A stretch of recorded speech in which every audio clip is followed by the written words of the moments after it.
L'homme est l'espèce vivante parmi des millions d'autres sur la planète Terre. Il s'est démarqué durant toute son évolution par sa capacité à modifier l'environnement et à façonner la nature pour l'adapter à ses besoins. Il a su développer des sociétés complexes et des cultures diverses qui traduisent sa manière de vivre et d'interagir. Sa place sur Terre est unique et considérée comme dominante. L'homme est un produit de l'évolution biologique qui s'est développé sur une planète parmi des millions d'autres, dans une galaxie parmi des milliards d'autres, au sein d'un univers qui est en constante expansion. En voyant les choses sous cet angle, l'homme devient un être relativement insignifiant dans l'immensité de l'univers. Il a cependant eu la capacité et l'intelligence de donner un sens au cosmos et de chercher à comprendre ses mystères. Grâce aux recherches scientifiques, les connaissances sur notre planète se sont étoffées. La Terre appartient au système solaire. Ce système solaire fait partie d'une galaxie appelée la Voie lactée, qui elle-même se rattache à une superstructure appelée le groupe local. Le groupe local n'est qu'une petite partie d'un super amas de galaxies nommé l'Aniakea. Et tout ce petit monde se concentre dans un univers aux frontières incommensurables. Pour imager, si l'on ramenait l'univers à l'échelle de notre planète, l'Aniakea serait un continent, le groupe local, notre pays, la Voie lactée, notre région, le système solaire, notre ville, et la Terre, notre appartement. La puissance de l'homme devient alors très relative. Chers voyageurs, bien le bonjour.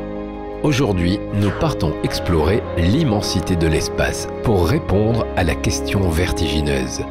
Où sommes-nous dans l'univers? Mais avant de partir pour une nouvelle aventure, pense à liker la vidéo et à t'abonner à la chaîne pour ne rien manquer. Merci et bon voyage!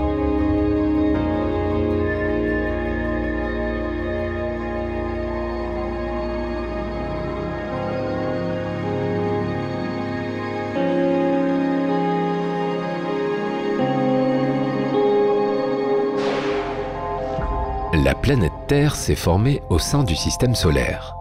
Ce système solaire est un territoire précieux, vieux de plus de 4 milliards d'années.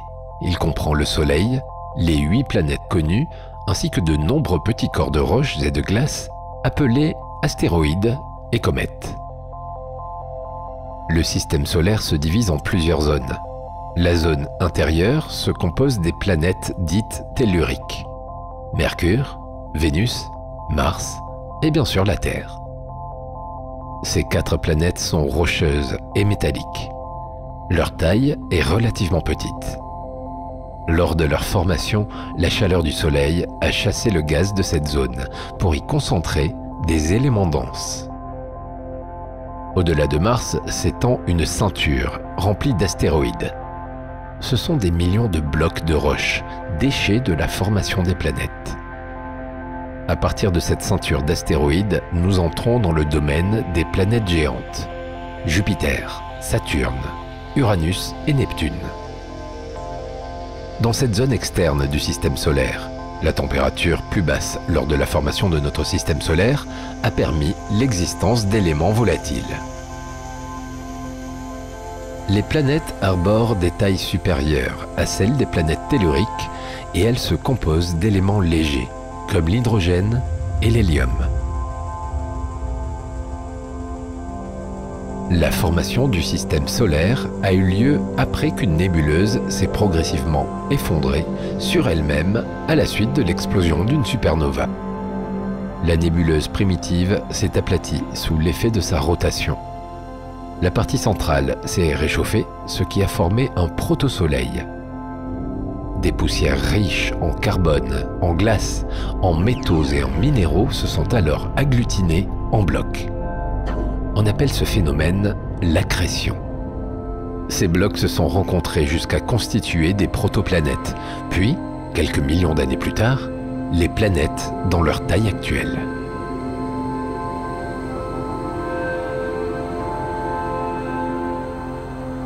Si l'on part du Soleil, la Terre est la planète qui se situe en 3e position. Elle est la seule planète du système solaire possédant de l'eau liquide à sa surface. 70% du globe est recouvert d'océans de plusieurs dizaines de kilomètres de profondeur. Son atmosphère se compose principalement d'azote et d'oxygène. Les conditions réunies sur cette planète tellurique ont permis à la vie de se développer et d'évoluer de manière complexe. Actuellement, aucune autre planète n'est connue pour abriter la vie. La Terre est soumise à une vigoureuse activité volcanique depuis toujours. Elle a un diamètre de presque 13 000 km. La Terre a une composition bien particulière, puisque, à ce jour, elle est la seule planète tellurique qui compte 4 couches distinctes, dont un noyau en 2 parties. À l'extérieur, la croûte terrestre est épaisse de 5 à 80 km et est principalement composée de roches dérivées du volcanisme. Sous la croûte se trouve le manteau. Même s'il est chaud et malléable, il demeure solide et s'étend jusqu'à presque 3000 km de profondeur. Il se compose de minéraux comme l'oxygène, le silicium, le fer et le magnésium. Au centre de la Terre se loge enfin le noyau, qui se divise en 2 parties. Le noyau externe est composé d'éléments métalliques. Sa structure liquide est parcourue de courants électriques qui créent le champ magnétique.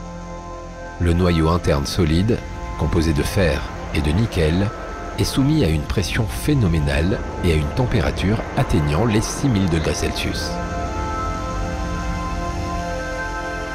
L'atmosphère de la Terre contient très peu de dioxyde de carbone, car il se dissout dans les océans. C'est l'azote qui domine notre atmosphère, puis vient l'oxygène, l'argon, quelques autres gaz et de la vapeur d'eau. Les gaz présents sont transparents, alors que la vapeur d'eau se voit dès lors qu'elle se condense en nuages. Ces derniers peuvent recouvrir jusqu'à 60% de la surface de la Terre.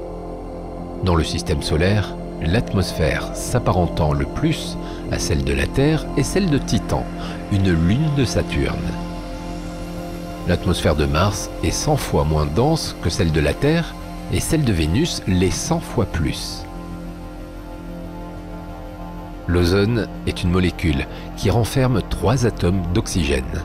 Ce gaz, présent dans l'atmosphère, absorbe les rayons ultraviolets nocifs du Soleil, permettant à la vie de pouvoir prospérer à la surface. La Terre se distingue des autres planètes grâce à sa géologie et à son climat complexe.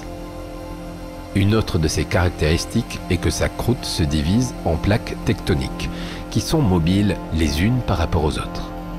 Les autres planètes telluriques sont dites monoplaques, car elles n'ont qu'une seule croûte. Cette division de la croûte en plaques tectoniques donne naissance à des mouvements telluriques. Si, vue du ciel, la Terre s'apparente à une planète bleue, c'est parce que les 2 tiers de sa surface sont recouverts d'océans et que l'érosion a effacé les cratères des astéroïdes et des comètes qui ont pu percuter sa surface.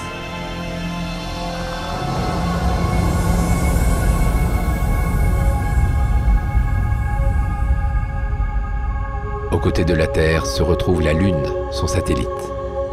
Elle est le 5e plus gros satellite et la seule lune du système solaire à s'appeler Lune. La Lune est dépourvue d'atmosphère et de vie. Il n'y a jamais eu d'eau liquide sur la Lune. Les cratères d'impact de météorites et les anciennes éruptions volcaniques façonnent sa surface. Vue de la Terre, la Lune offre 2 types de terrains très contrastés avec des zones sombres et des zones claires. Ces dernières, appelées continents, sont des massifs criblés de cratères d'impact d'astéroïdes qui se sont formés dans le premier milliard d'années de l'histoire du système solaire. Les zones sombres sont appelées les mers. Ce sont de vastes plaines de lave émises par les volcans. La Lune exerce une attraction non négligeable sur la Terre, bien qu'elle ait un champ de gravité faible et qu'elle soit plutôt éloignée de la planète. Combinée à l'attraction du Soleil, l'influence de la Lune provoque les marées, qui se traduisent par la montée et la descente des eaux des océans. En période de pleine ou de nouvelle lune, lorsque la Lune, la Terre et le Soleil s'alignent, les forces de gravité s'additionnent, engendrant les grandes marées. Les pleines mers sont alors très hautes et les basses mers très basses. Lorsque n'apparaît qu'un quartier de lune, les axes Terre-Lune et Terre-Soleil sont à angle droit et les forces de gravité s'annulent partiellement. Les marées, appelées mortes eaux, sont alors réduites.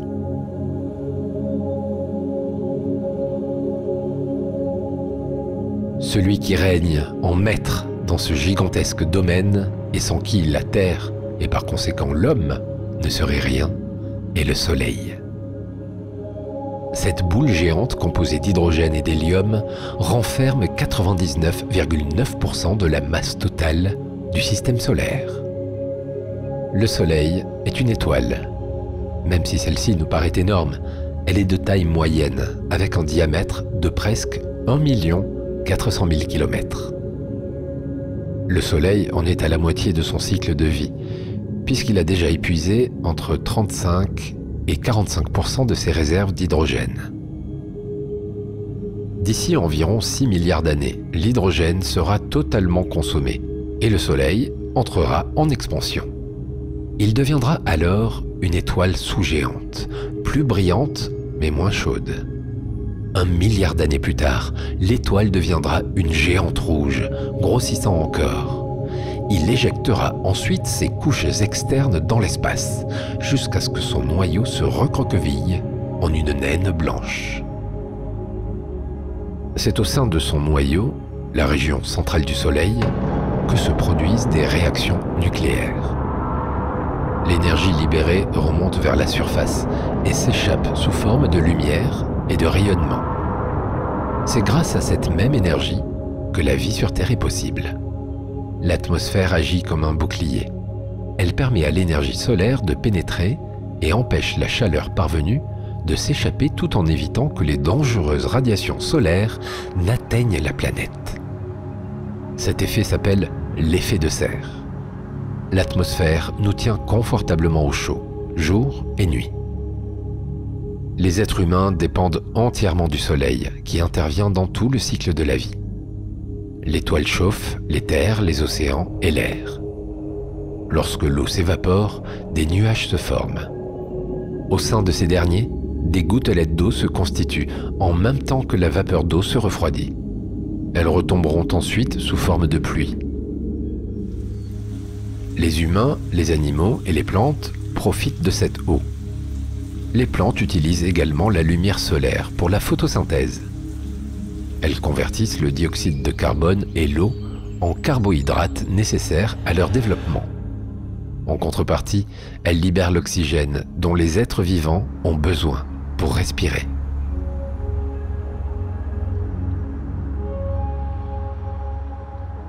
Mercure est la planète la plus proche du Soleil. Elle s'apparente à une boule de fer entourée d'un mince manteau rocheux.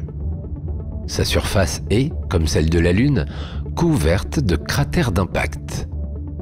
Le bassin Caloris est un des impacts les plus connus, tellement grand qu'il pourrait contenir la France entière. En dehors des cratères et des plaines, apparaissent des failles de compression qui constituent des falaises et qui peuvent atteindre 3 km de hauteur.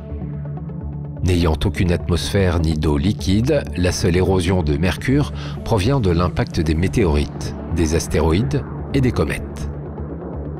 Mercure n'a pas de lune. Sa proximité avec le Soleil engendre une température moyenne au sol de 430 degrés Celsius. Elle connaît aussi de grands contrastes de température puisque lorsque son hémisphère est plongé dans la nuit, la température diminue jusqu'à avoisiner les moins de 100 degrés Celsius, soit un contraste de plus de 600 degrés Celsius. Elle est plus petite que la Terre, mais si dense qu'elle possède certainement un important noyau de fer.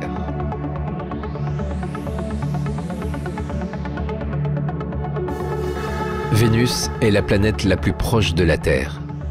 Elle fait sensiblement la même taille qu'elle, mais elle est loin d'être sa jumelle.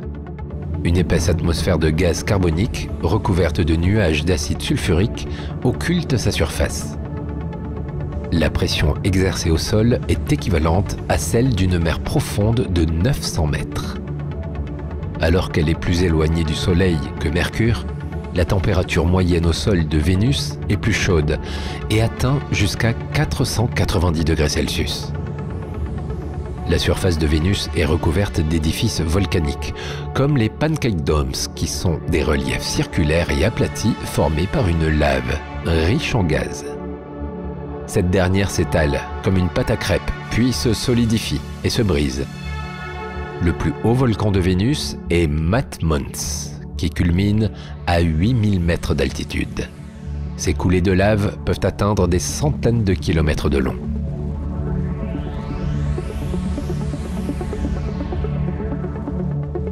Mars arrive en 4e position à partir du Soleil.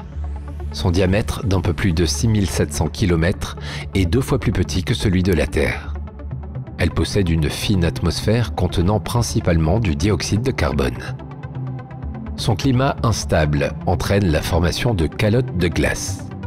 De nombreux volcans éteints culminent à sa surface, dont l'Olympus Mons. Il est un des plus hauts reliefs connus du système solaire, avec un point culminant atteignant plus de 21 000 mètres. Il semblerait que de l'eau liquide sous forme de véritable mer ait recouvert sa surface dans un lointain passé. Les premières heures géologiques de Mars ont été marquées par un bombardement météorique et un fort volcanisme. Les anciens cratères, ainsi érodés par l'eau, donnèrent naissance à des fleuves. Il y avait alors, à cette époque, un cycle hydrodynamique. Le climat devait être doux et stable grâce à la présence d'océans autorisant le cycle de l'eau. Néanmoins, la faible masse de la planète n'a pas pu permettre de retenir les gaz de son atmosphère et le cycle de l'eau s'est dissipé. L'eau serait alors évaporée et aurait été absorbée au sein de roches poreuses. La densité de la planète Mars est plus faible que celle de la Terre, car sa plus petite masse comprime moins ses couches profondes. Elle est nommée planète rouge, à cause d'une fine couche de poussière rouge composée d'oxyde de fer qui nappe sa surface. La majorité de l'hémisphère sud est recouverte de hauts plateaux criblés de cratères d'impact. Au nord, on retrouve des bassins et des grands volcans. Mars possède 2 lunes, Phobos et Deimos. Ce sont des astéroïdes qui ont été capturés par son champ de gravité.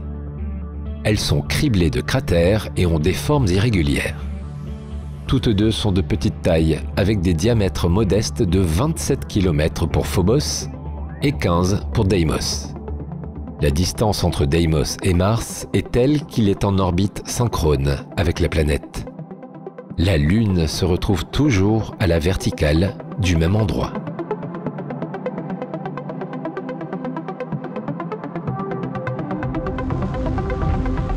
Un agglomérat d'astéroïdes circule entre les orbites de Mars et de Jupiter. De formes irrégulières, ils peuvent atteindre des tailles très variables, allant d'un petit caillou à une mini-planète. Le plus gros d'entre eux, Cérès, a un diamètre d'environ 950 km. Il fut même classé dans la catégorie des planètes naines.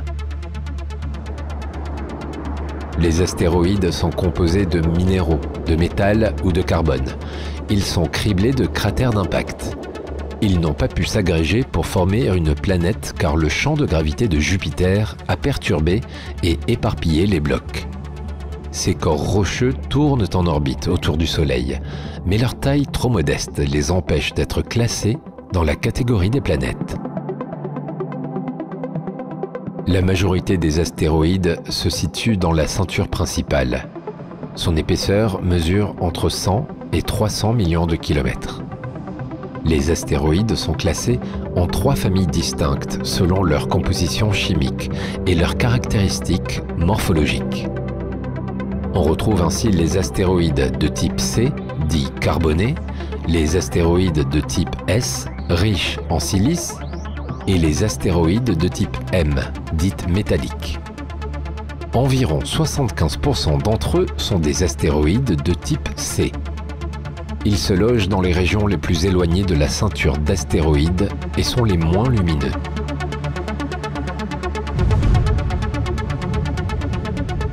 Ces blocs qui flottent dans le ciel peuvent-ils être amenés à s'écraser sur la Terre et devenir une menace pour la vie? Certains fragments d'astéroïdes peuvent se diriger vers la Terre et entrer en collision avec celle-ci. On les appelle des météorites.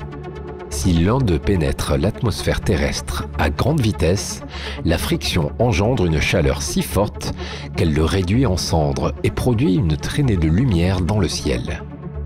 Si le météorite ne brûle pas complètement, le morceau qui reste peut alors toucher la Terre. Il est alors appelé météorite.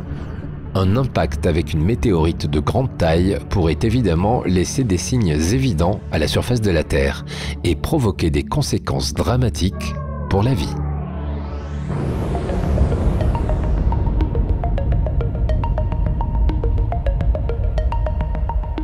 Jupiter est la plus grande des planètes du système solaire. Elle pourrait contenir toutes les autres planètes en son sein. Sa composition presque entièrement gazeuse comprend essentiellement de l'hydrogène et de l'hélium. Jupiter s'apparente davantage à une étoile qu'à une véritable planète. Après Vénus, Jupiter est la planète la plus lumineuse. Elle possède un noyau compact de roches et de glace formé d'hydrogène et d'hélium compressé. Ce noyau représente environ 5% de sa masse. Il est enveloppé d'éléments volatiles. Jupiter est spectaculaire. Elle n'a pas de surface solide et est dotée d'une atmosphère dynamique. Depuis la Terre, on observe une alternance de ceintures sombres et de zones claires. Cette disposition en bande est due à sa rapide rotation qui étire les perturbations autour du globe et confine les nuages de son atmosphère en un ensemble de lignes parallèles. Au milieu de ces bandes, des cyclones et des anticyclones se côtoient. Le plus célèbre d'entre eux est la Grande Tache Rouge. Elle doit cette couleur vive à des molécules contenant du phosphore. Cet anticyclone arbore une taille plus large que la Terre. La Grande Tache Rouge ne cesse de rétrécir, passant de 40 000 en 1930 à 16 000 km de long en 2014 et serait amenée à disparaître d'ici 70 ans. Jupiter possède un système d'anneaux qui demeure sombre et qui n'est visible que lorsqu'il se retrouve dans l'ombre de la planète. La planète ne se distingue pas seulement par sa taille, elle possède également le plus grand nombre de lunes. À ce jour, 95 sont connues.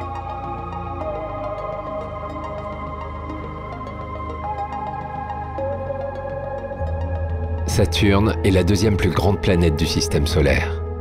Mais ce qui la rend célèbre, ce sont les anneaux qui l'entourent. À l'aide d'un petit télescope amateur, il est possible de les observer depuis la Terre. Les anneaux de Saturne forment un monde à part. Ils sont composés de nombreuses particules de glace, agissant comme un satellite indépendant. Certains d'entre eux peuvent atteindre la taille d'une maison. Les particules de ces anneaux sont brillantes, enrobées ou bien composées d'une glace hautement réfléchissante.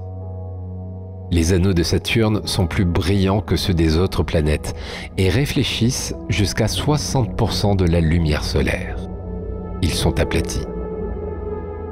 Bien qu'ils mesurent 280 000 km de diamètre, leur épaisseur ne dépasse pas quelques mètres en moyenne. Saturne est constitué d'un noyau solide composé de roches et de glace. Son atmosphère contient principalement de l'hydrogène et de l'hélium. Les nuages sont profondément enfouis et leur couleur, estompée par des couches de brume, confère une teinte livide à la planète. Une des caractéristiques de Saturne est qu'elle arbore une forme aplatie au pôle.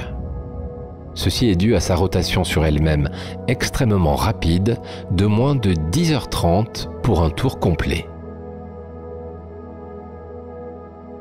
Saturne, imposante sur le plan de la masse et du champ de gravité, a capturé un grand nombre d'astéroïdes qui sont désormais devenus ses lunes. 83 satellites connus lui sont attribués aujourd'hui. Parmi eux, Titan arbore un diamètre de plus de 5000 km et est la deuxième plus grosse lune du système solaire. Titan est entouré d'une épaisse couche d'azote. Étant assez éloigné du Soleil, la température à sa surface est extrêmement basse.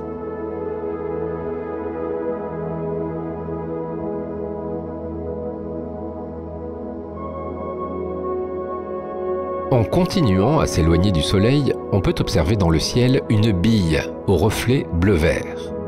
Il s'agit de la planète Uranus. Elle est la troisième plus grande planète. Son diamètre fait 4 fois celui de la Terre. Sa couleur particulière lui est conférée grâce à la présence de méthane. Aucun détail de son atmosphère n'est visible, ni bande de nuages, ni formation cyclonique. Contrairement à Jupiter et Saturne qui sont considérées comme des géantes gazeuses, Uranus s'apparente à une géante de glace. Elle est beaucoup plus dense et ses couches internes doivent contenir des éléments plus lourds que l'hydrogène, comme des glaces. Uranus fait le tour du Soleil en un peu plus de 84 ans. Cette situation lui confère d'étranges saisons. Ceci s'explique également car son axe de rotation est pratiquement couché dans le plan de son orbite. De longues périodes d'insolation succèdent à de longues périodes d'obscurité. Durant le solstice d'hiver, l'hémisphère nord est plongé dans la nuit pendant 21 ans.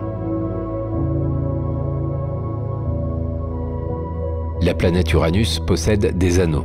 13 sont actuellement connus. 11 situés dans le système interne et 2 dans le système externe. Leur capacité à refléter la lumière est extrêmement faible. Ils sont donc difficilement visibles. Ces anneaux sont composés de particules de poussière ayant des dimensions de l'ordre du centimètre. Ils pourraient s'être formés à la suite de la fragmentation d'une petite lune après une collision avec une météorite.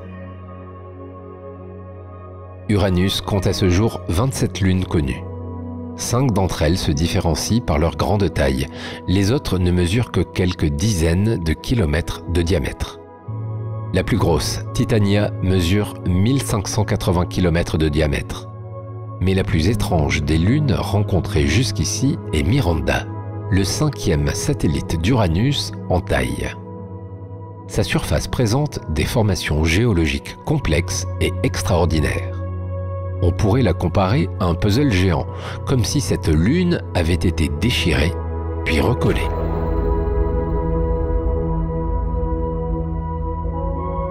Il se pourrait que Miranda ait été fracassée lors d'une collision et que les morceaux en orbite autour d'Uranus se soient ensuite ressoudés jusqu'à reconstituer la Lune.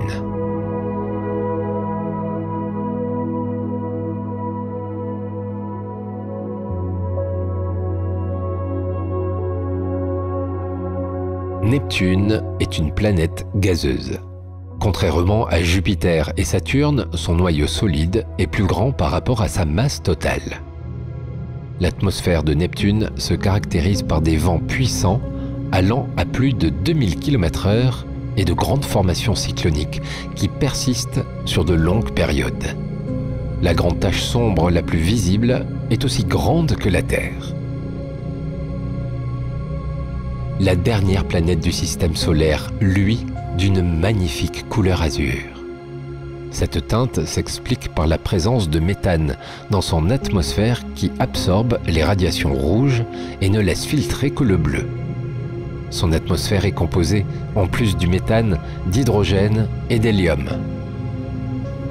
Neptune possède une source de chaleur interne importante puisqu'elle émet une quantité d'énergie équivalente à presque 3 fois celle reçue du Soleil. 5 anneaux entourent Neptune. Ils sont composés de glace recouverte d'une sombre poussière carbonée et demeurent très difficilement détectables. À cause de sa distance éloignée du Soleil, le nombre des lunes de Neptune reste mal connu. Triton est le plus grand des satellites de Neptune connus à ce jour. Cette lune présente des canyons, des cratères, des pics et de très longues fissures formant un paysage des plus étonnants. elle possède également des volcans très étranges à sa surface. Il semblerait que les volcans de Triton ressemblent à des geysers qui émettent des jets de gaz et de composés sombres de carbone en provenance du sous-sol.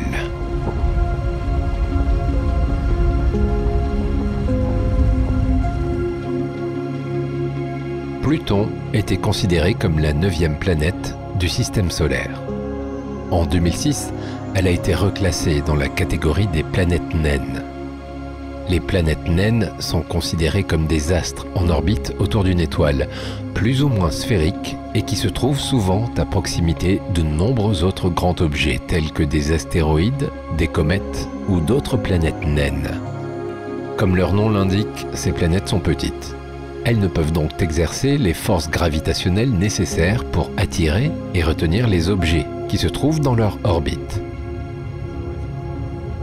Avec ses 2300 km de diamètre, Pluton est plus petite que la Lune, et pourtant, la plus grosse est la 2e planète naine par sa masse. Son noyau essentiellement rocheux occupe la majorité du volume de la planète. Sa surface est constituée de plaines et de montagnes recouvertes d'une épaisse couche de glace, probablement de l'eau mêlée à des traces de méthane, d'azote et de monoxyde de carbone. Il faut presque 250 années à Pluton pour faire le tour du Soleil.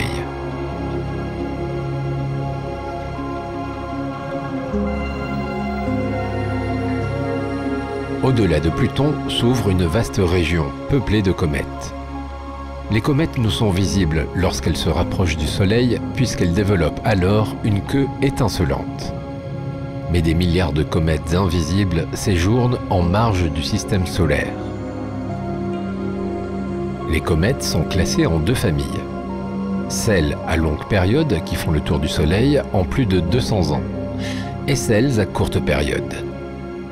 Les comètes à longue période ont des orbites inclinées par rapport au plan de circulation des planètes. Leurs trajectoires sont variées, suggérant qu'elles appartiennent à un vaste nuage sphérique qui enveloppe le système solaire comme un cocon. La ceinture de Kuiper est la source des comètes à courte période. Elle est située vers 30 unités astronomiques et s'étend jusqu'à des centaines d'unités astronomiques. Elle abrite des centaines d'objets glacés dont certains atteignent la taille de gros astéroïdes. S'étendant sur quelques dizaines de milliards de kilomètres, elle est 1000 fois moins large que le nuage de Oort. Le nuage d'Oort est le réservoir des comètes à longue période. Il s'étend sur des distances entre 30 000 et 100 000 unités astronomiques. Ce nuage sphérique est hypothétique, puisqu'il n'a pas pu être observé directement, étant hors d'atteinte de nos instruments.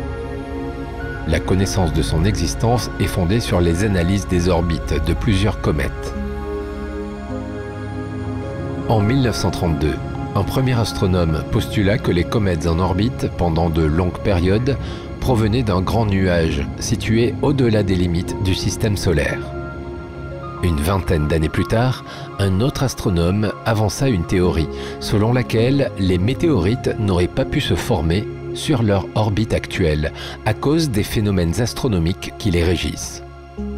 Il en a déduit qu'elles devaient être stockées dans un grand nuage, le nuage d'Oort.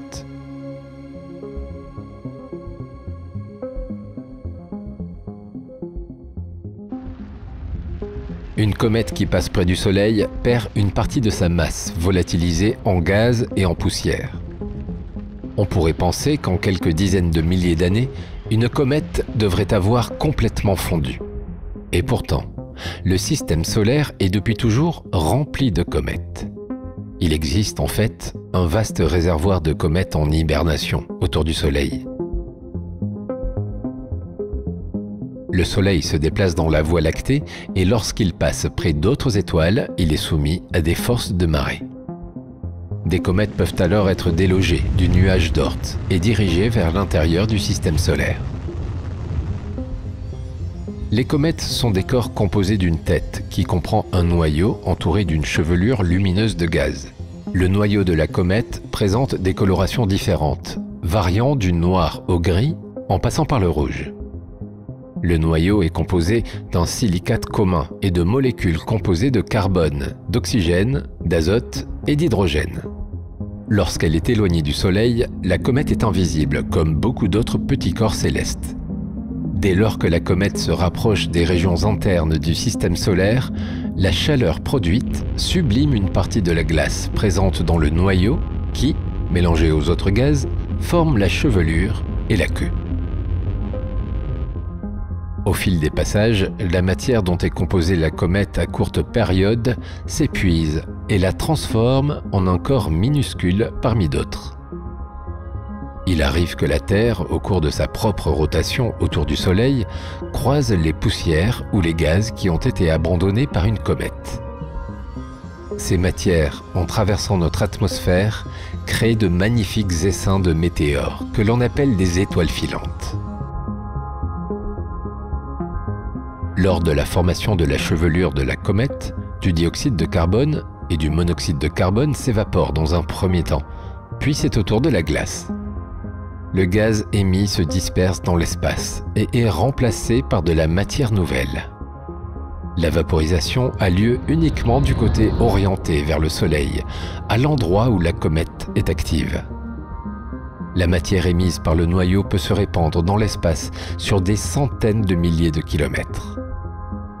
Lorsque la comète brille et qu'elle devient visible, on peut apercevoir sa queue qui provient des gaz de la chevelure. Une comète possède, dans la majorité des cas, 2 queues au minimum. L'une se compose de gaz ionisés et l'autre de poussière. Ces dernières ne sont pas toujours visibles. La queue de gaz est de couleur bleutée à cause de la présence du monoxyde de carbone. Elle peut mesurer jusqu'à plusieurs centaines de millions de kilomètres. Elles sont toujours rectilignes et se composent de structures, de nœuds et de condensations. La séparation soudaine de la queue de sa chevelure est un des phénomènes les plus spectaculaires.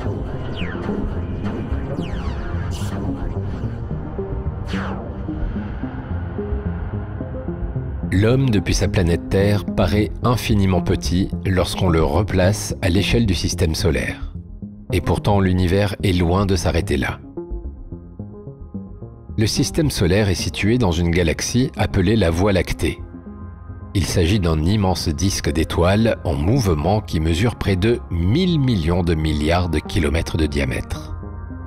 Tout au long de son diamètre, on pourrait aligner 130 millions de systèmes solaires. Et pourtant, la Voie lactée est une galaxie parmi tant d'autres.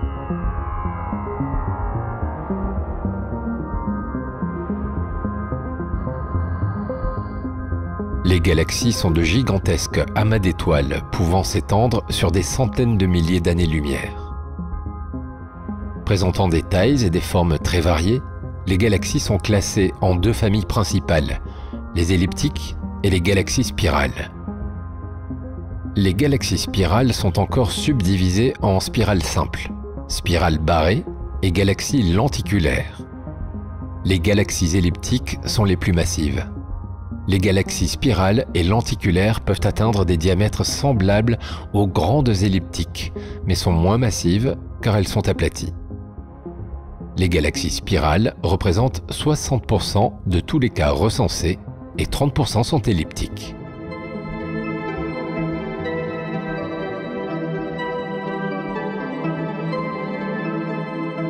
Les plus connues demeurent les galaxies spirales. Parmi elles, on retrouve des galaxies spirales barrées, qui possèdent une épaisse barre d'étoiles traversant leur cœur et se prolongeant par un bras à chaque extrémité, et les galaxies spirales normales qui voient leurs bras émerger directement du cœur de la galaxie. Les galaxies spirales sont aplaties tel un disque avec un renflement central constitué de vieilles étoiles rouges. Le disque situé à la périphérie contient des nuages de gaz et de poussière qui serviront à former de nouvelles étoiles. Les galaxies spirales étant en rotation, il en résulte des ondes de densité qui compriment les gaz et les poussières, engendrant la formation de brillantes étoiles bleues qui illuminent leurs bras.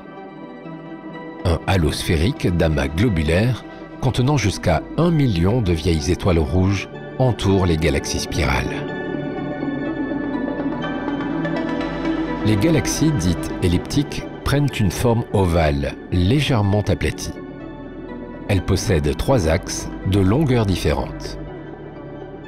Les galaxies lenticulaires ont, quant à elles, une forme de lentille. Elles rappellent à la fois les galaxies spirales et les galaxies elliptiques. Elles possèdent, comme les galaxies spirales, un disque avec un renflement central qui abrite des nuages de gaz et de poussière. Elles se différencient par l'absence de structure en spirale. Elles ne possèdent pas de jeunes étoiles bleues et abritent uniquement de vieilles étoiles rouges. Il existe 2 théories expliquant comment se sont formées les galaxies. Selon la première, les galaxies ont pris forme à partir d'immenses nuages de gaz qui se seraient effondrés sur eux-mêmes par gravitation. La seconde théorie suggère que les galaxies se seraient assemblées à partir d'objets plus petits. Ces 2 processus ont pu être à l'œuvre lorsque les galaxies se sont formées il y a plus de 10 milliards d'années.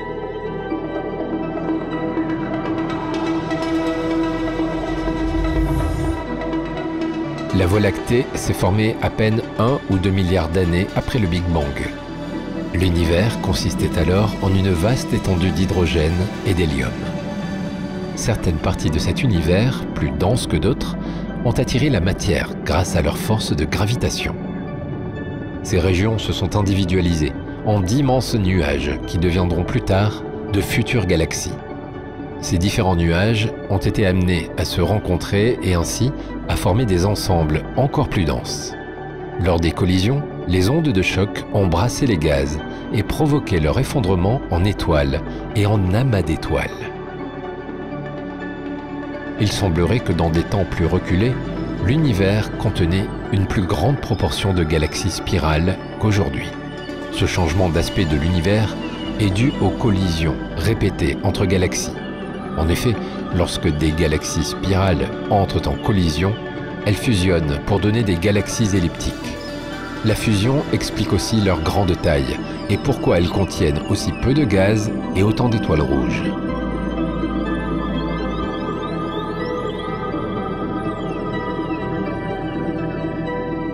De nos yeux d'humains, dans le ciel nocturne, la Voie lactée apparaît comme une bande blanchâtre et fondue qui traverse la sphère céleste. Elle prend la forme d'un anneau dont seulement une partie est dévoilée. Depuis la Terre, sa luminosité est faible et diffuse. En réalité, nous n'apercevons que le côté du disque galactique, composé d'une suite interminable d'étoiles que l'œil humain est incapable de distinguer. De nombreuses étoiles, planètes et nébuleuses peuplent la Voie lactée.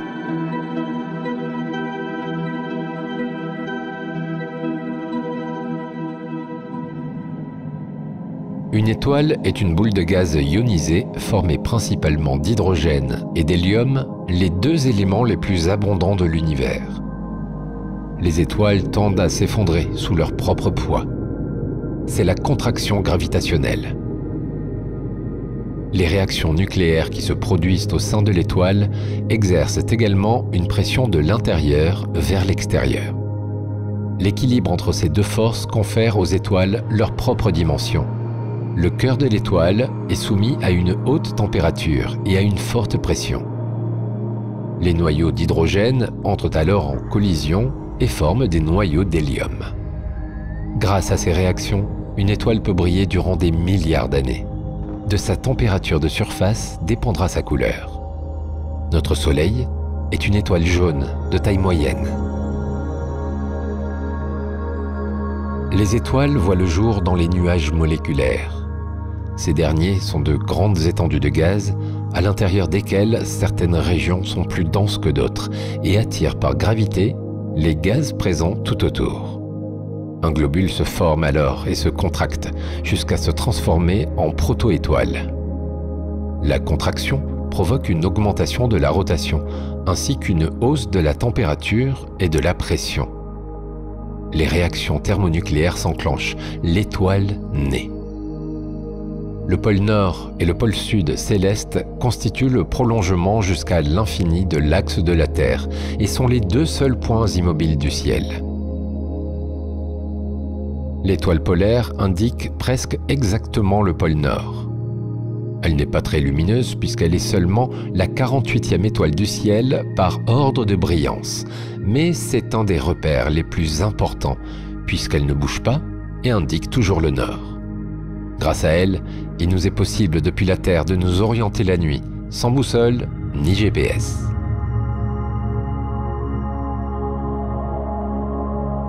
« 200 milliards d'étoiles peuplent la Voie lactée et seulement 3000 d'entre elles sont visibles à l'œil nu.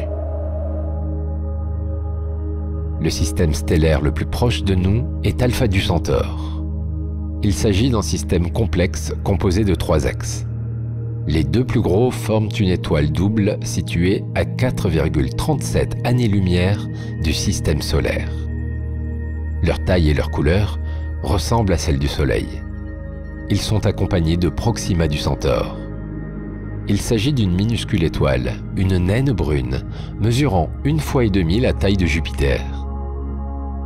Proxima du Centaure se trouve un peu plus près de nous que les composantes principales d'Alpha du Centaure, puisqu'il est à 4,24 années-lumière. Depuis la Terre, Alpha du Centaure brille d'un éclat impressionnant. C'est la 3e étoile la plus brillante du ciel. À l'aide d'un télescope, les 2 composantes principales d'Alpha du Centaure constituent une magnifique étoile double.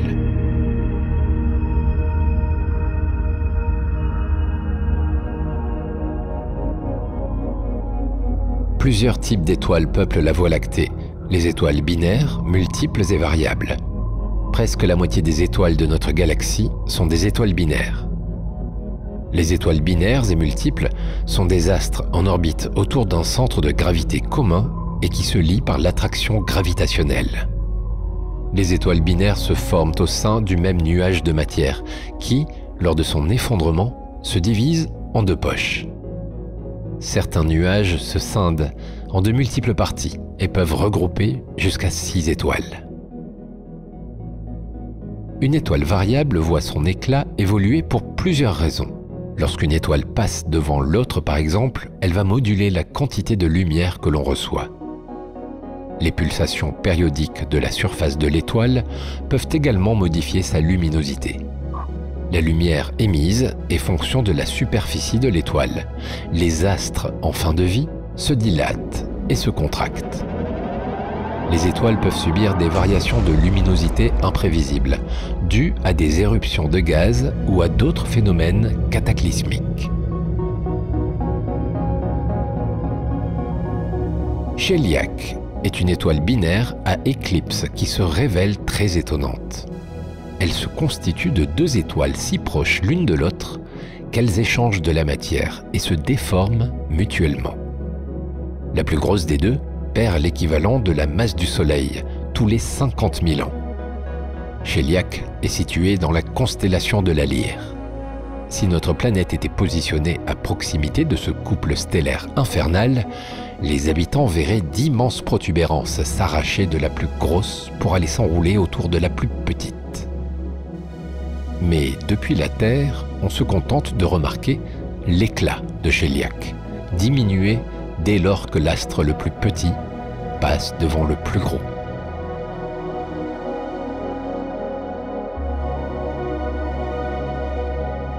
Un ensemble d'étoiles voisines peut parfois présenter une figure sur la sphère céleste.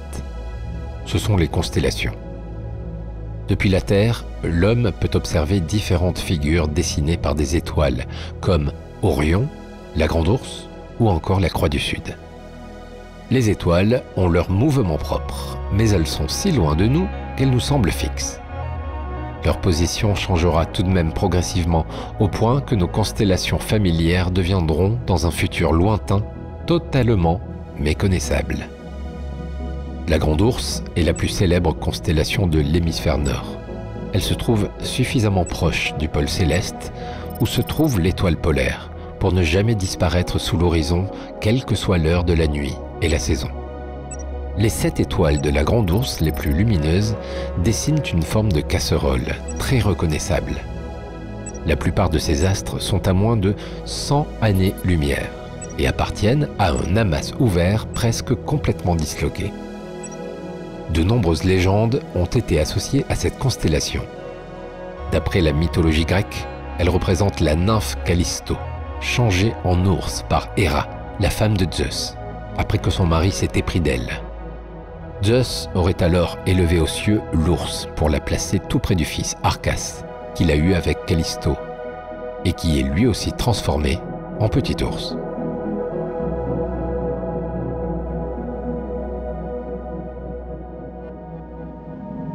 L'univers favorisant les regroupements, les étoiles sont souvent binaires ou multiples. Mais à plus grande échelle, des regroupements plus vastes se forment comme les amas d'étoiles ouverts ou globulaires. Les amas globulaires peuvent contenir de 100 000 à plus de 1 million d'étoiles. Ils s'apparentent à de minuscules galaxies elliptiques.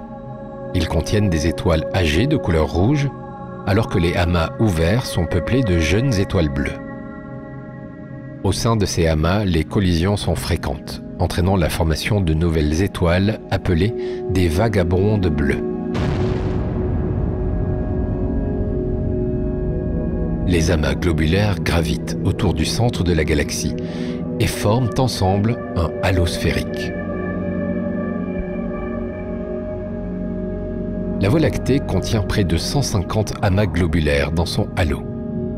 Un des amas les plus lumineux est Oméga du Centaure. Il culmine haut dans le ciel austral au mois de mars et d'avril.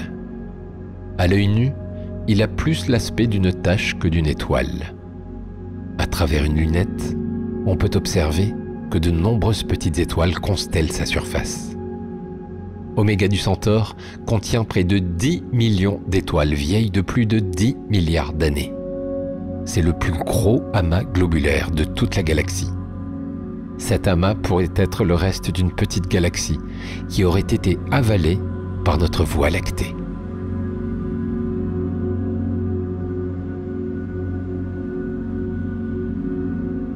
Les nébuleuses sont des nuages interstellaires qui renferment de la matière première pour fabriquer de nouveaux astres. Ces nuages arborent des tailles et des couleurs variées. Les plus petites nébuleuses sont appelées globules. Leur diamètre est de l'ordre d'une année-lumière et elles s'apparentent à des taches denses et sombres. Les grands nuages moléculaires contiennent assez de matière pour fabriquer des dizaines de millions d'étoiles.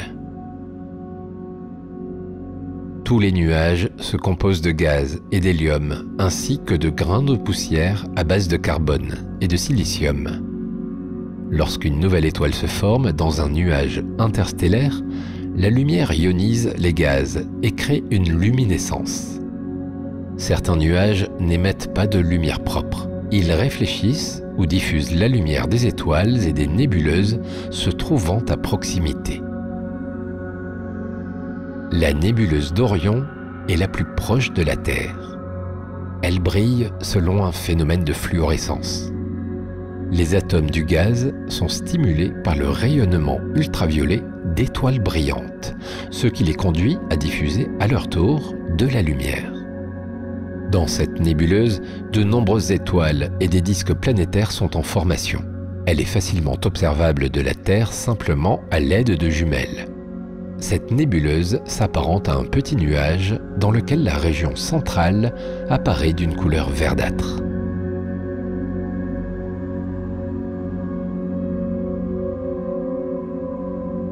La Voie lactée est une galaxie spirale.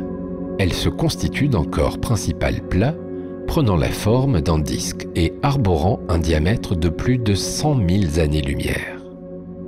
Ce disque renferme la grande majorité des étoiles. Il contient des structures courbes, issues du noyau qui s'étendent jusqu'aux frontières de la galaxie. Ce sont les bras spiraux. À l'intérieur de ces bras, la matière atteint une forte densité et des nuages de gaz et de poussières interstellaires donnent naissance à de nouvelles étoiles.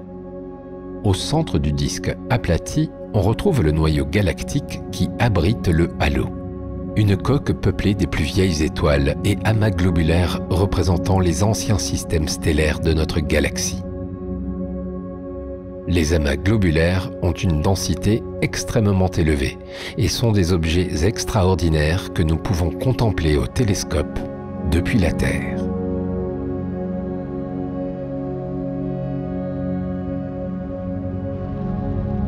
À 27 000 années-lumière du cœur de la galaxie, on retrouve le Soleil, notre étoile. Il est situé en périphérie, aux 2/3 du rayon galactique en partant du centre. Nous, habitants de la Terre, nous voyageons dans l'espace en suivant les mouvements propres de notre planète qu'elle effectue avec tout le système solaire au sein même de la Voie lactée. Des mouvements imperceptibles qui s'apparentent néanmoins à une course folle de 600 km par seconde. La Voie lactée tourne sur elle-même en 240 millions d'années environ. Le Soleil est en orbite autour de son centre à une vitesse d'environ 220 km par seconde, soit 800 000 km par heure. Le ciel étoilé qui illuminait la Terre au temps des dinosaures était par conséquent très différent du ciel que nous pouvons observer actuellement. Durant ce laps de temps, le Soleil a parcouru au moins 1/3 de sa révolution. Il se déplace dans l'espace avec son propre mouvement qui se superpose à la révolution autour du centre galactique. Les étoiles sont soumises à l'attraction locale exercée par les étoiles de proximité. Elles possèdent leur propre mouvement et se promènent à travers la galaxie.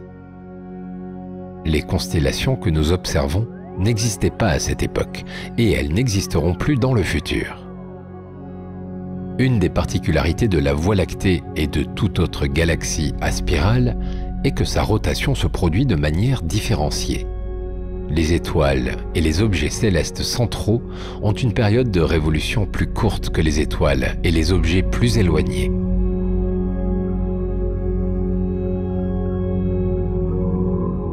Les objets qui peuplent la Voie lactée, comme les amas ouverts et globulaires ou les nébuleuses, se déplacent dans le ciel.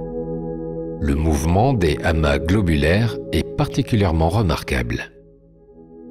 Ces ensembles denses sont composés de centaines de milliers de vieilles étoiles qui habitent une région sphérique autour du noyau et du disque de la galaxie. Ils sont comme des satellites et tournent autour du centre galactique selon des orbites elliptiques plus allongées et inclinées que le disque. Leur déplacement est très rapide, environ 200 km par seconde, et ils traversent régulièrement le disque. Grâce à leur densité, ils restent stables. L'interaction avec le plan de la Voie lactée entraîne cependant leur désagrégation. Les amas ouverts, quant à eux, ont un mouvement différent.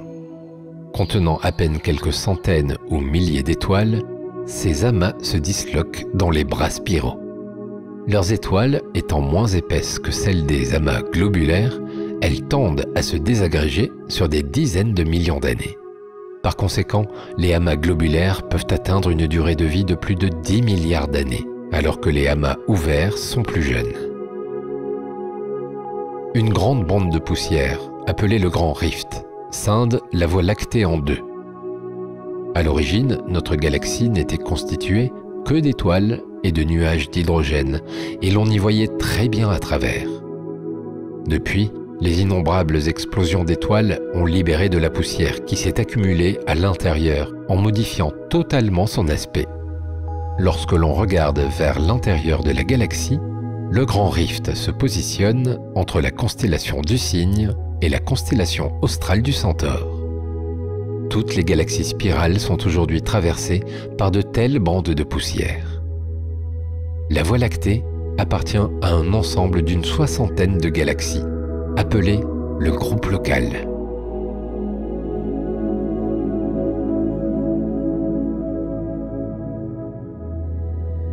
La Voie lactée n'est pas l'unique galaxie de l'univers. De nombreuses petites nébuleuses de faible éclat, présentes dans le ciel nocturne, sont également des galaxies. Elles sont éloignées de la Voie lactée. Les galaxies ne sont pas réparties uniformément dans l'univers. Elles forment des groupes plus ou moins grands. Les grandes galaxies sont généralement accompagnées de galaxies satellitaires naines. Il y en a deux que l'on peut percevoir à l'œil nu depuis la Terre. Elles apparaissent comme des nébuleuses. Ce sont les nuages de Magellan. 2 douzaines d'autres galaxies naines de faible éclat les côtoient. Un peu plus loin, on retrouve la grande galaxie d'Andromède, elle-même entourée de 2 autres voisines, relativement grandes et de nombreuses petites galaxies satellites. La Voie lactée, accompagnée de la galaxie d'Andromède et de la galaxie du Triangle, forme le groupe local, avec de nombreuses autres plus petites galaxies. En comptant également les galaxies naines, le groupe local comprend plus de 50 membres. Les 3 grandes galaxies spirales que sont la Voie lactée, la galaxie d'Andromède et la galaxie du Triangle sont accompagnées de dizaines de galaxies plus petites. Les galaxies satellites sont celles présentes en plus grand nombre. Ces dernières grouillent autour des grandes galaxies spirales, telles des moustiques autour d'une lampe.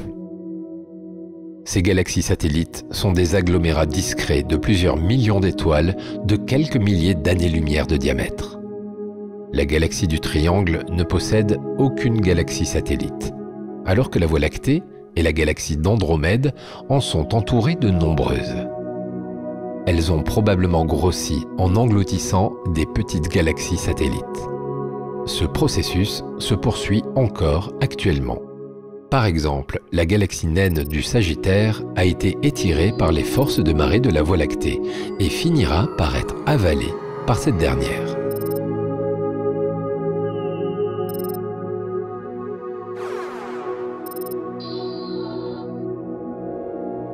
Le grand nuage de Magellan mesure autour des 15 000 années-lumière de diamètre. Il se compose de quelques milliards d'étoiles et se situe à 163 000 années-lumière de la Terre. Du fait de sa contenance importante en gaz et en poussières interstellaires, le niveau de l'activité de formation stellaire y est très élevé. La plus grande région de formation stellaire du grand nuage de Magellan est la nébuleuse de la Tarentule. Elle est dotée d'un éclat tel que si elle était située à la même distance que la nébuleuse d'Orion, il ne ferait jamais nuit sur Terre. Le grand nuage de Magellan contient des dizaines d'amas globulaires, des centaines d'amas stellaires ouverts et de nébuleuses planétaires. Il contient bien plus d'éléments lourds que la Voie lactée. Ces derniers ont été créés au fil du temps par des réactions de fusion nucléaire à l'intérieur même des étoiles, ce qui indique que les nuages de Magellan sont plus jeunes que la Voie lactée. La brillance des nuages de Magellan est incomparable par rapport à celle de la Voie lactée. Depuis l'hémisphère sud et en l'absence de pollution lumineuse, ils apparaissent distinctement à l'œil nu. Le petit nuage de Magellan se trouve plus loin que son frère, à 200 000 années-lumière de la Terre. Il contient moins d'étoiles, seulement 3 milliards.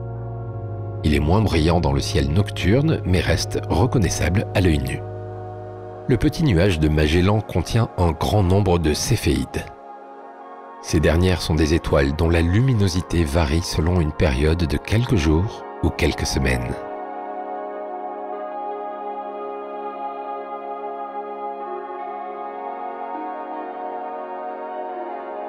La galaxie d'Andromède se situe à 2,5 millions d'années-lumière de la Terre.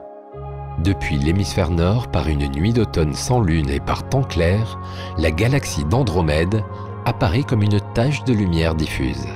C'est l'un des objets les plus distants de l'univers qui puisse être vu sans aide d'instruments optiques. La galaxie d'Andromède contient environ 1000 milliards d'étoiles, soit au moins 2 fois plus que la Voie lactée. Elle est plus grande que cette dernière.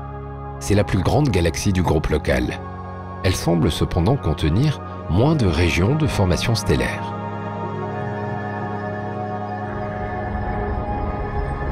La galaxie d'Andromède serait née il y a 5,5 milliards d'années de la collision et de la fusion de 2 galaxies plus petites.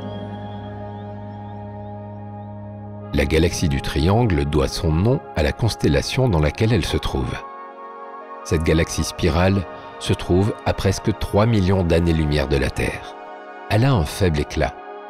Néanmoins, dans des conditions extrêmement favorables, il est possible de l'apercevoir à l'œil nu depuis la Terre. La galaxie du Triangle est la plus petite des 3 grandes galaxies du groupe local. Elle fait la moitié de la taille de la Voie lactée, contient près de 40 milliards d'étoiles et mesure environ 50 000 années-lumière de diamètre. La galaxie du Triangle abrite un grand nombre de régions de formation stellaire, avec notamment la plus grande, NGC 604. Cette magnifique nébuleuse en émission surpasse l'éclat de Vénus. Son gaz est ionisé par un amas d'étoiles massives en son cœur. Réparties dans au moins 2 amas, on dénombre environ 200 étoiles dont les masses évoluent entre 15 et 60 masses solaires. Le diamètre de la nébuleuse du Triangle atteint environ 1500 années-lumière. Dans environ 4 milliards d'années, le groupe local verra la Voie lactée et la galaxie d'Andromède entrer en collision. 2 milliards d'années encore plus tard, elles fusionneront pour former une unique galaxie elliptique géante. Le Soleil et ses planètes pourraient être catapultés dans l'espace à cause de perturbations gravitationnelles. La galaxie du Triangle, quant à elle, entrera peut-être en collision avec la Voie lactée un peu avant. Elle finira peut-être en orbite autour de la galaxie elliptique géante qui se formera lors du choc entre la Voie lactée et la galaxie d'Andromède.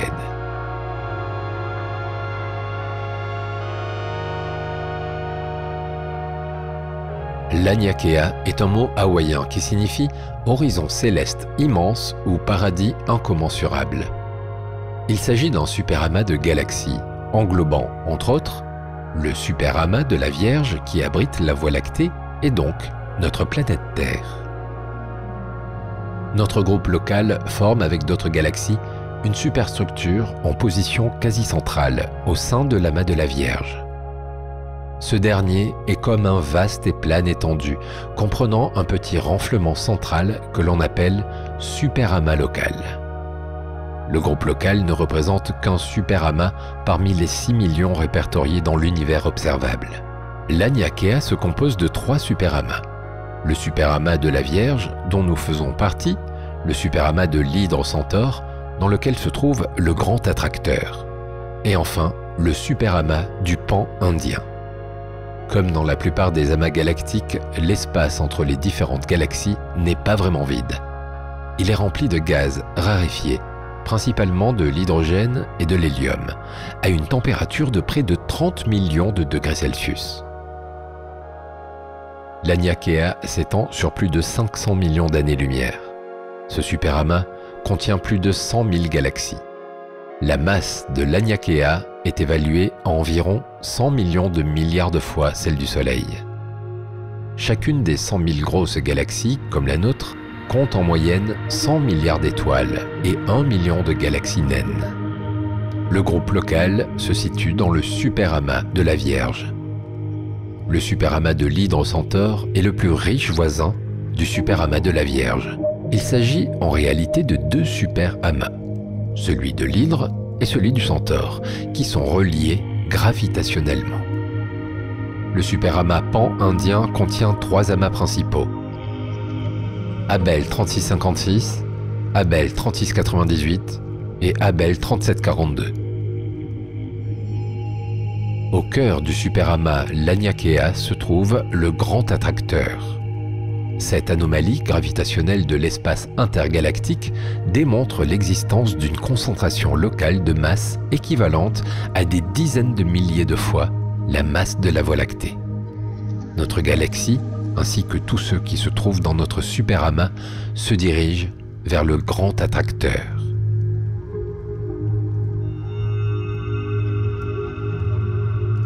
Si l'on imagine une photo vue du ciel qui représente la distribution de la totalité des superamas présents dans l'univers observable, la Voie lactée est beaucoup trop petite pour être visualisée.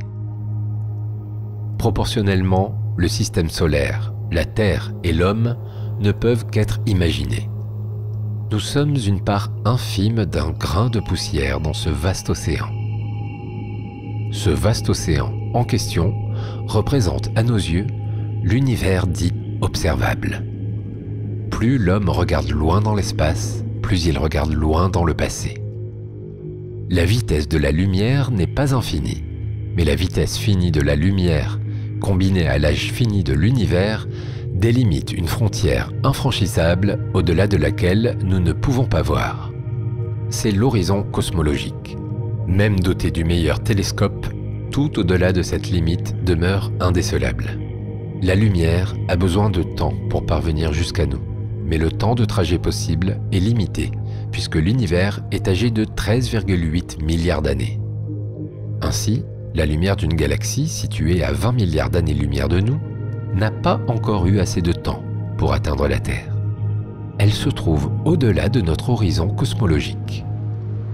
Il est comparable à l'horizon que voient les marins depuis la vigie d'un bateau. L'océan continu, tout comme l'univers, existe au-delà de l'horizon cosmologique. Nous ne pouvons seulement pas le voir.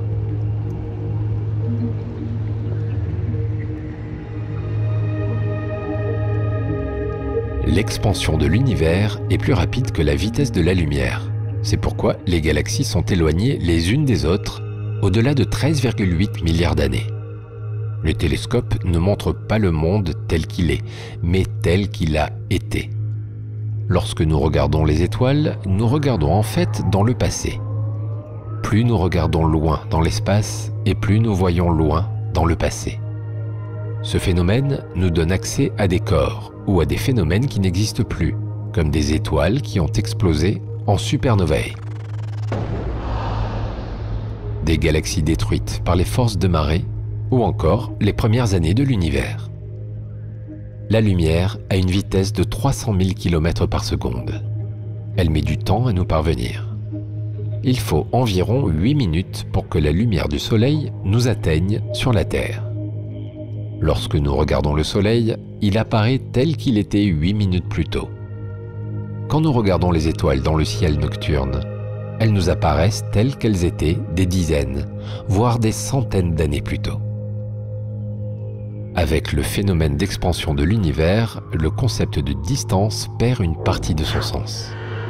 Lorsqu'une galaxie se trouve à 10 milliards d'années-lumière, cela signifie qu'elle a voyagé durant tout ce temps à travers un espace en expansion avant de nous atteindre. Lorsque cette lumière a été émise, la galaxie se trouvait à une distance plus proche de nous qu'au moment où sa lumière arrive sur Terre. Grâce à l'expansion de l'univers, les astronomes sont capables de déterminer la distance à laquelle se trouvent les galaxies les plus lointaines de l'univers observable. La lumière qui arrive d'une galaxie apporte avec elle une valise remplie d'informations sur la durée de son voyage. L'étoile la plus lointaine jamais observée est surnommée Icare. Cette supergéante bleue se situe à 9 milliards d'années-lumière de nous. La galaxie Z8 GND 5296 est l'une des galaxies les plus éloignées et l'une des plus vieilles actuellement connues. Elle se serait formée quelques 700 millions d'années après le Big Bang. Bien qu'elle soit âgée de 13,1 milliards d'années, elle se trouve en réalité à une distance d'environ 30 milliards d'années-lumière de la Terre, du fait de l'expansion de l'univers. Cette galaxie apparaît riche en métaux et générerait 100 fois plus de nouvelles étoiles que notre Voie lactée. Bien que l'Aniakea soit une superstructure des plus impressionnantes, elle ne représente que 4% de l'univers observable. Alors, qu'en serait-il si l'on prenait en compte l'univers dans sa globalité ?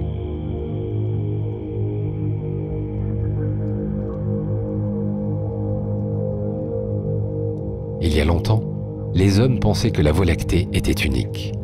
Nous savons aujourd'hui que l'univers observable contient une centaine de milliards de galaxies.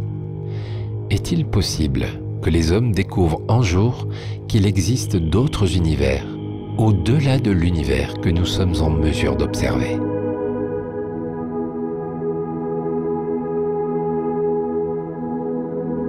Pour connaître notre place au-delà de l'univers, il faudrait déjà que nous sachions ce qu'il contient.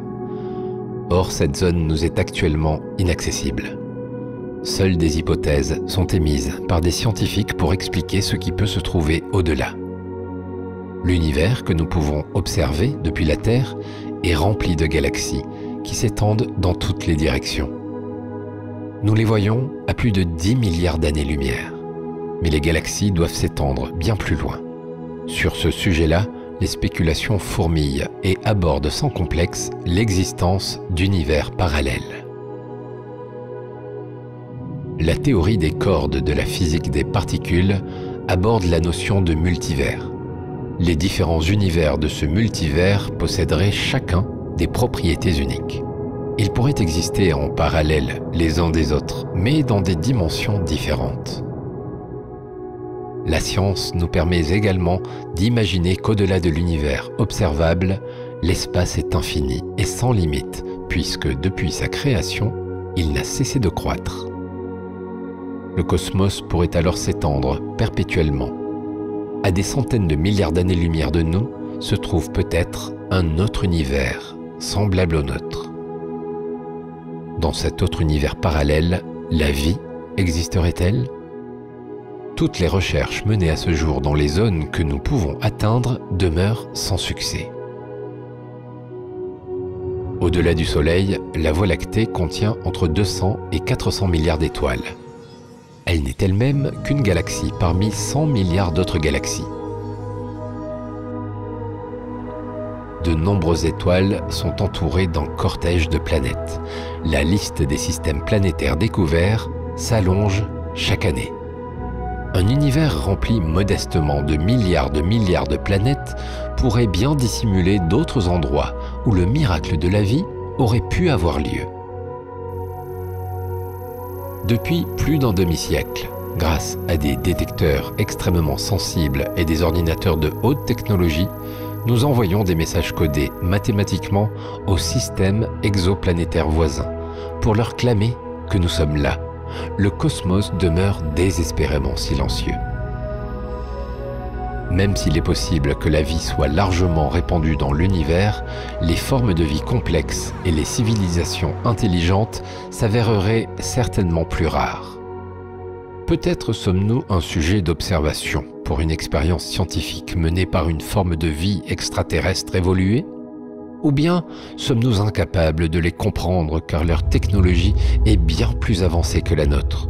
Ou tout simplement, sommes-nous les seuls êtres vivants de l'univers?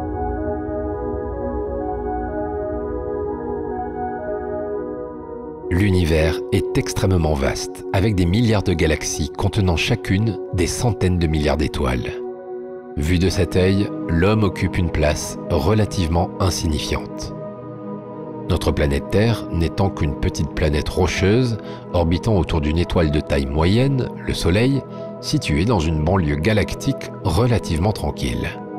Bien que nous ayons exploré et observé une grande partie de l'univers observable grâce à la technologie, notre compréhension reste limitée. Nous savons que l'univers est en expansion et que la matière visible, telle que les étoiles, les galaxies et les planètes, ne représente qu'une petite fraction de la matière totale de l'univers. L'homme n'a pas encore réussi à comprendre complètement l'immensité et la complexité de l'univers qui l'entoure. En dépit de notre place modeste dans l'univers, nous avons développé la capacité de réfléchir, de raisonner et de comprendre les lois physiques qui régissent notre environnement. Nous avons créé une technologie qui nous permet d'explorer et d'étudier l'univers dans lequel nous vivons. Notre place semble dérisoire et pourtant nous possédons une richesse.